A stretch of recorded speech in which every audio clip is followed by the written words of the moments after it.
பூம்புகார் சட்டமன்ற தொகுதி பொறையார் வாக்குச்சாவடி மையத்தில் காவலருக்கு கத்தி குத்து நடந்திருப்பதாக தகவல் வெளியாகியிருக்கிறது. இது தொடர்பான விவரங்களோடு எமது செய்தியாளர் இணைப்பில் இருக்கிறார். வணக்கம். காவலருக்கு கத்தி குத்து ஏற்பட்டிருப்பதாக தகவல் வெளியாகியிருக்கிறது. கள நிலவரங்கள் என்ன?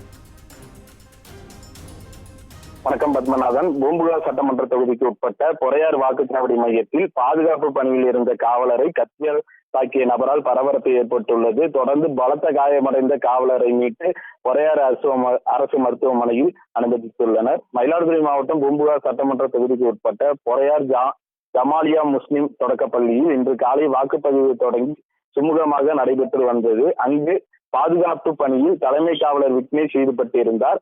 அப்போது வாக்குச்சாவடி மையத்திற்கு வந்த காட்டுச்சேரி பகுதியை சேர்ந்த பிரபாகரன் தான் மறைத்து வைத்திருந்த கத்தியை எடுத்து தலைமை காவலரை சரமாரியாக தாக்கியுள்ளார். இதில் 2 கைகள் மற்றும் கழுத்தில் பலத்த காயம் அவருக்கு ஏற்பட்டது. அருகில் இருந்தவர்கள் ஓடி வந்து காவலரை மீட்டு பொறையாறு அரசு மருத்துவமனைக்கு அனுப்பி வைத்தனர். அங்கே அவர் பலத்த காயமடைந்த நிலையில் அங்கே அவருக்கு தீவிர சிகிச்சை மேற்கொள்ளப்பட்டு வருகிறது. 2 கைகள் மற்றும் கழுத்தில் 15 தையலுக்கு மேல் போடப்பட்டு சிகிச்சை அளிக்கப்பட்டு வருவதாக தற்போது தெரிவிக்கப்பட்டுள்ளது.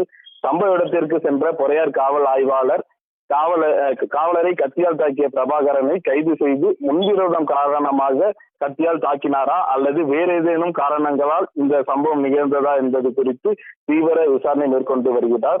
தொடர்ந்து கத்தி குத்திய நபரான பிரபாகரன் கைது செய்யப்பட்டுள்ளார். பாதுகாப்பு பணியில் ஈடுபட்டிருந்த காவலரை கத்தியால் தாக்கிய சம்பவம் அப்பகுதியில் பரபரப்பை ஏற்படுத்தியுள்ளது. தொடர்ந்து மீண்டும் வாக்குப்பதிவானது தொடங்கி நடைபெற்று வருகிறது.